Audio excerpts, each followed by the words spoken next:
गरीब चंदू चिड़ा जंगल में आइसक्रीम का ठेला लगाए पक्षियों को आवाजें लगा रहा था। आओ आओ पक्षियों, ठंडी ठंडी आइसक्रीम खाओ, मैंगो ऑरेंज सब मिलेगी यहाँ।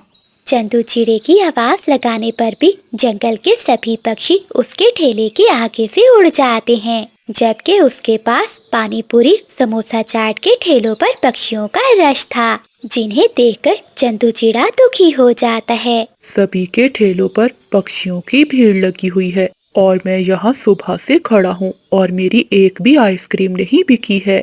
ऊपर से बारिश का मौसम भी हो रहा है। अगर दुकानदारी नहीं चलेगी तो मैं घर के लिए राशन कहाँ से खरीद कर ले जाऊंगा।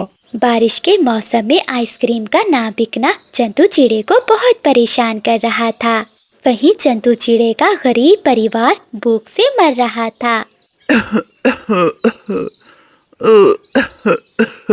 घोंसले में पड़े चंदू चिड़े के पिता की तबीयत देखकर चंदू की माँ को बहुत चिंता सताई जा रही थी। चंदू के बाबा जी, तुम ठीक तो हो ना? पत्नी, लगता है शरीर से जान निकल रही है। मुझसे अब और बर्दाश्त नहीं हो रहा, मुझे दवा दे दो। सावित्री अपने पति की ऐसी हालत देखकर रोने लगती है।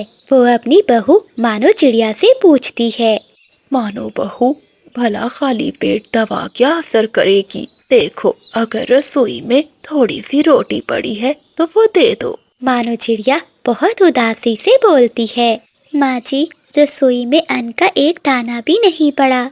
बच्चे भी कब से दाना मांग रहे हैं, मगर मुझे उन्हें देने के लिए भी कुछ नहीं है। रुकिए माँ, मैं पड़ोसन कवि के घर से होकर आती हूँ, हो सकता है उनके पास रात का खाना बचा हो। ऐसा कहते हुए मानो चिड़िया अपनी टूटी हुई झोंपड़ी से निकलकर पास की पड़ोसन अमीर कवि के पास जाती है। अमीर बिजली कवि तो अपनी रसोई में पकोड़े तल रही थी। अरे वाह वाह, क्या बढ़िया खुशबू आ रही है पकोड़ों में से। बारिश के मौसम में ऐसे पनीर के पकोड़े खाने का अलग ही स्वाद है। मानो चिड़िया बिजली कवि के घर बाहर खड़ी होकर आवाज लगाती है, बिजली बहन, आपके पास अगर थोड़ा सा भोजन पड़ा है तो दे दे। आज घर पर पकाने को कुछ भी नहीं था, चूल्हा नहीं चला, बच्चे बहुत भूखे हैं। फिर से आ गई भोजन मांगने। जब देखो ये भिखारन मुंह उठाकर चली आती है। हाँ, फ्रिज में जो हफ्ता पुरानी दाल और रोटी रखी है वही बासी दाल इसे दे देती हूँ। बिजली कवि फ्रिज में से एक हफ्ता पुरानी दाल और रोटी निकालकर मानो चिड़िया को दे देती है। ये ले चिड़िया, मैंने दाल मखनी और रोटी बनाई थी, तू ले जा, तेरे बच्चे खा लेंगे। वैसे भी तुम्हारे गरीब परिवार को ऐसा खाना भला कहाँ मिलेगा। बिजली कवि के ताने सुनने के बाद भी मानो चिड़िया चुपचाप वो दाल रोटी लेकर चली जाती है। मम्मा, आज पड़ोसन आंटी ने क्या दिया है? अरे वाह, ये तो दाल मखनी है, मुझे दो जल्दी से। हाँ मम्मा, मुझे भी दो। मुन्नी और बबलू, आप दोनों को तो पता है ना कि आपके दादाजी की तबीयत ठीक नहीं है, उन्हें दवा खानी है, मुझे पहले उन्हें देने दो। लेकिन मम्मा, मुझे बहुत भूख लगी है, आप मुझे थोड़ी सी रोटी और दाल दे दें। ऐसा कहते हुए बबलू रोने लगता है। बच्चों चुप कर जाओ, आपके पिता थोड़ी देर में राशन ले आएंगे, मैं आपको भोजन बना दूंगी। दोनों मासूम बच्चों को भूख से मचलता हुआ देखकर उनके दादा को उन पर दया आ जाती है। मानो बहू, जाने दो, पहले मेरे पोतों को दे दो, बच्चे भी तो सुबह से भूखे हैं। न जाने चंदू बेटा आइसक्रीम बेचकर कब तक आएगा। फिर मानो चिड़िया बच्चों को थोड़ी सी दाल और रोटी दे देती है। दोपहर के समय मानो चिड़िया अपनी सास से कहती है, माँ जी, हमारा ये घर अब बहुत कमजोर हो गया है, पता है छत से मिट्टी भी गिरने लगी है। हाँ बहू, इस घर को बनाए हुए कई साल बीत गए हैं, ऊपर से बरसात का मौसम भी शुरू होने वाला है। अगर बारिश और तूफान आ गया तो हमारा घर नहीं सह पाएगा। शाम होते ही एकदम से मौसम खराब हो जाता है और जंगल में तेज बारिश शुरू हो जाती है। जंगल में सभी ठेले वाले अपना अपना ठेला लेकर अपने घरों की ओर जाने लगते हैं।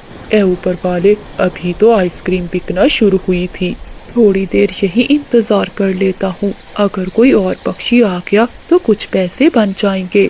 उन पैसों से मैं अपने परिवार के लिए राशन ले जाऊंगा। जंगल के सभी पक्षी अपने अपने ठेले लेकर घरों को लौट गए थे, लेकिन चंदू चिड़ा बारिश में ही खड़ा आइसक्रीम बेच रहा था। तभी एक पुलिस वाला कौवा वहाँ आता है। अरे ओ चिड़े, तुझे बारिश नजर नहीं आती क्या? सभी पक्षी अपना अपना ठेला लेकर यहाँ से चले गए हैं। तू यहाँ खड़ा और कितने नोट छापेगा? चल चल, अब मेरा हिस्सा दे और जा यहाँ से। साहब, आज तो जरा भी आइसक्रीम नहीं बिकी, मैं आपको कहाँ से पैसे दूं? थोड़ी सी ही तो बिक्री हुई है। मुझे अपने परिवार के लिए राशन लेकर जाना है। अगर पैसे नहीं मिलेंगे तो चल, तुझे जेल में बंद करता हूँ। पुलिस वाले का ये व्यवहार देखकर चंदू चिड़ा डर जाता है और उसने जो थोड़े से पैसे कमाए थे वो भी कौवे को दे देता है और फिर अपना ठेला लिए वहाँ से चला जाता है। मानो चिड़िया के घर में तो छत टपक रही थी और पानी घर के अंदर आ रहा था। पिताजी आ गए, पिताजी आ गए। चंदू जी, लाइए, मुझको पैसे दे दीजिए, मैं जल्दी से भोजन का सामान ले आती हूँ। आपको तो पता है बरसात का मौसम है, कबूतर चाचा दुकान जल्दी बंद कर देंगे। कहाँ से लाऊं मैं पैसे? बारिश के चलते थोड़ी सी आइसक्रीम ही बिकी थी और वो पैसे भी वो पुलिस वाला कौवा ले गया। बेटा, आज पूरा दिन घर में भोजन नहीं बना और अब भी हमारे पास राशन नहीं है। क्या तेरे पिताजी और बच्चे भूखे रह सकते हैं? मानो तुम आज जाकर कबूतर चाचा से उधार ले आओ। चंदू जी, मैं गई थी कबूतर चाचा के पास, लेकिन उसने उधार देने से मना कर दिया है। अब जंगल में मानसून का मौसम जोर पकड़ लेता है और जंगल में जोरों की बारिशें होने लगती हैं। चिड़िया का घर तो पहले ही कमजोर था, अब बारिश की वजह से उसकी छत भी टूटने लगी थी।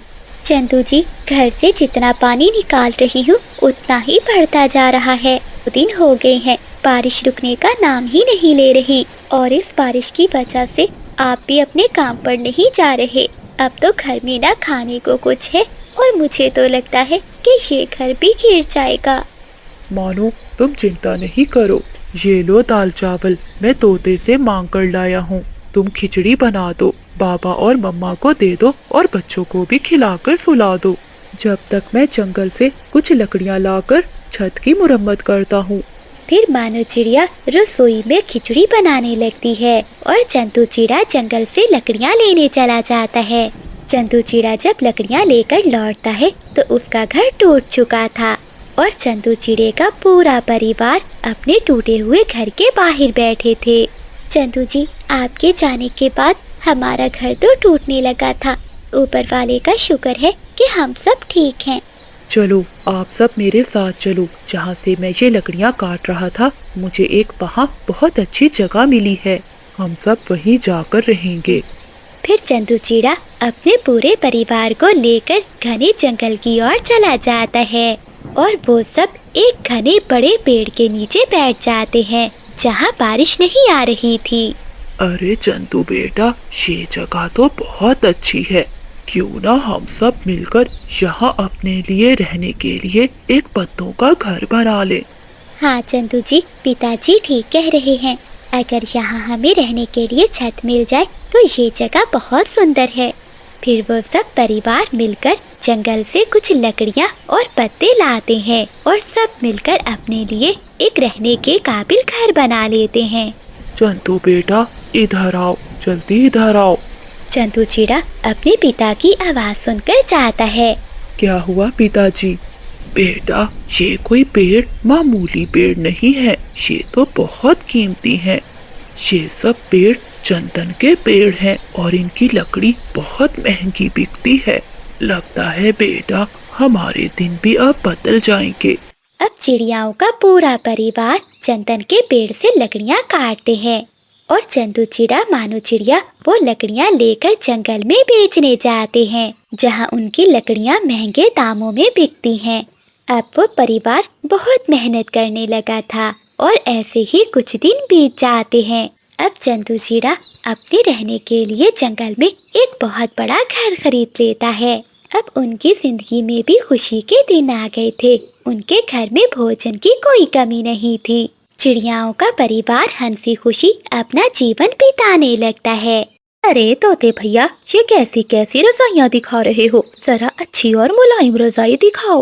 मैडम जी, ये देखिए, ये हमारी दुकान की सबसे अच्छी और महंगी रजाई है। हाँ हाँ, ये रजाई बहुत सुंदर है। ऐसा करो, इसके साथ की 5 रजाइयाँ और दे दो।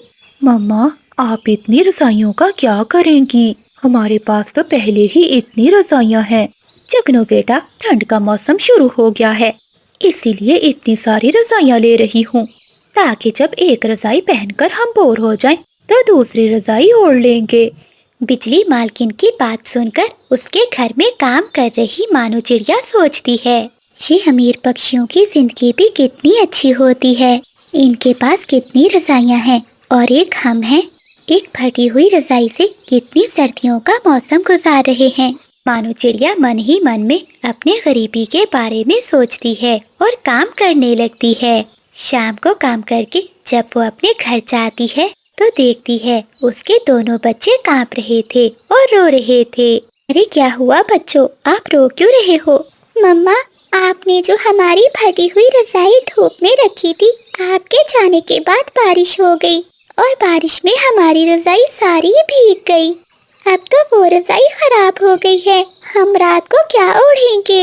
ऐ ऊपर वाले, ये सारी परेशानियां हम गरीबों को ही क्यों दे देते हो? इतनी ठंड में ये फटी हुई रजाई ही तो हमारा सहारा थी।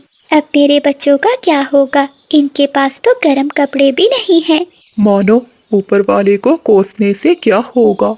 इन सब का कारण मैं हूँ। अगर मैं ठीक होता तो आज तुम्हें और बच्चों को इतने दुख में ना देखता। मानो चिड़िया का पति अपाहिज था, जिसकी वजह से वो कोई काम नहीं कर पाता था।